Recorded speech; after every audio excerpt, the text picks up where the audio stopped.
नमस्कार, मैं प्रिया राज, आप देख रहे हैं न्यूज़ 24। आपको बता दें कि लालू प्रसाद यादव के सबसे करीबियों में से एक यानी कि रीतलाल यादव आज कानपुर कोर्ट में सरेंडर कर ही दिया। आपको बता दें कि ये चर्चाएं सुर्खियों में है क्योंकि बात यहां आरजेडी पार्टी और लालू प्रसाद यादव के सबसे करीबी का है। हालांकि जब भी ऐसे मामले सामने आते हैं तो एक रंगीन बातें होनी शुरू हो जाती है राजनीतिक गलियारों में, और यही अभी इस वक्त की चर्चाएं तेज है जहां लालू प्रसाद यादव के करीबी ने सरेंडर कर दिया है। अब सवाल बनता है कि आखिरकार उन पर कौन से ऐसे आरोप थे। कहा जाता है कि उन पर एक बिल्डर के द्वारा रंगदारी के भी मामले दर्ज थे। ऐसे में धमकियां देना और इस तरह के तमाम जो आपराधिक मामले होते हैं उन पर दर्ज किया गया था।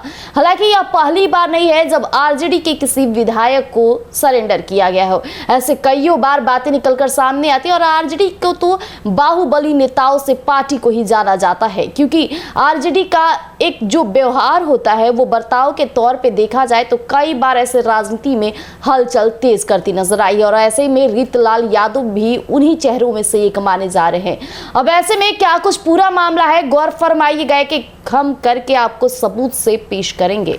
तो आपको बता दें कि लालू यादव के सबसे करीबी है विधायकों में से एक है रीतलाल यादव और उनके छोटे भाई ने दानापुर कोर्ट में आज सरेंडर कर दिया है। इसके बाद उन्हें गिरफ्तार कर बेऊर जेल भेज दिया गया। उनके ऊपर बिल्डर से रंगदारी मामले का आरोप था और साथ ही धमकी देने का भी आरोप लगाया गया था। उनके साथ 2 अन्य लोगों ने भी सरेंडर किया है। इन सभी ने बिहार न्यायालय की ACGM 5 के न्यायालय में आत्मसमर्पण किया। साथ ही साथ रीतलाल यादव के वकील के मुताबिक अगर बताया जाए तो किसी बिल्डर ने उन पर रंगदारी का झूठा आरोप लगाया था।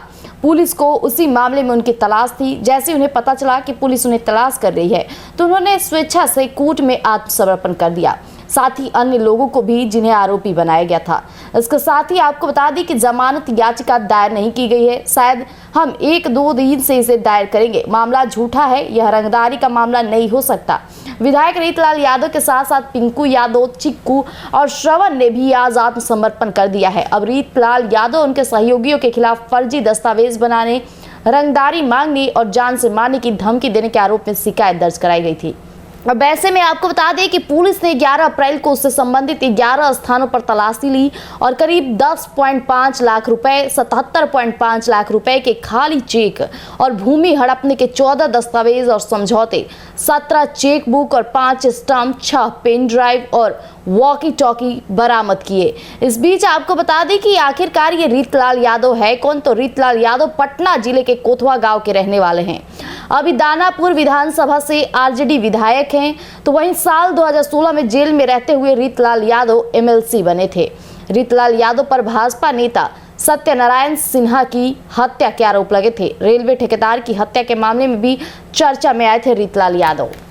अभी आपने सुना कि रीतलाल यादव काफी चर्चित हैं, हालांकि आरजेडी विधायक हैं और साफ तौर पे देखा जाए तो रीतलाल यादव पर ऐसे पहले भी कई ऐसे मामले दर्ज है जिसे आपराधिक मामलों से जुड़ाव महसूस होता है। अब ऐसे में उनके रंगदारी का ये मामला काफी तूल मचा है, लेकिन रीतलाल यादव को जैसी ये बातें पता चली तो उन्होंने कोर्ट में आकर आत्मसमर्पण कर दिया। साथ ही साथ कई लोगों ने उनके साथ इस बातों की पुष्टि करते हुए खुद की आत्मसमर्पण किए कोर्ट के बीच। अब सवाल उठता है कि जहां इस जांच में कई जगहों पर ठिकाने भी हुई और ठिकानों में कई दस्तावेज, कई check book, pen drive, hockey चौकी, कई सारी चीजें बरामद हुई, जिसके बाद से तलाशी जारी है। इस बीच उन्हें सरेंडर करने से तो काफी अच्छी बात है कि उन्होंने खुद को सरेंडर कर दिया, लेकिन ऐसे में देखा जाए तो रीतलाल यादव कई बार ऐसे आपराधिक मामले किए हैं। तो वहीं 2016 में वो जेल में रहने के बावजूद भी MLC बने थे, ये भी काफी चर्चे का विषय है।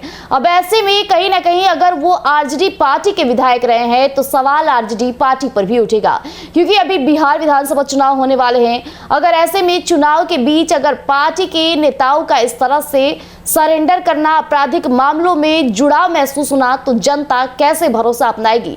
यानी कि लालू प्रसाद यादव के साथ साथ तेजस्वी यादव की भी अपडेट टेंशन, यानी कि लालू प्रसाद यादव के साथ साथ आरजेडी पार्टी और तेजस्वी यादव की भी टेंशन बढ़ती नजर आ रही है। आखिरकार इन चीजों की वजह से तेजस्वी यादव या आरजेडी पार्टी कब तक जूझती रहेगी। तो ऐसी अपडेट के लिए हमारे साथ जुड़े रहिएगा न्यूज़ 24 पर। दीजिएगा इजाजत, धन्यवाद।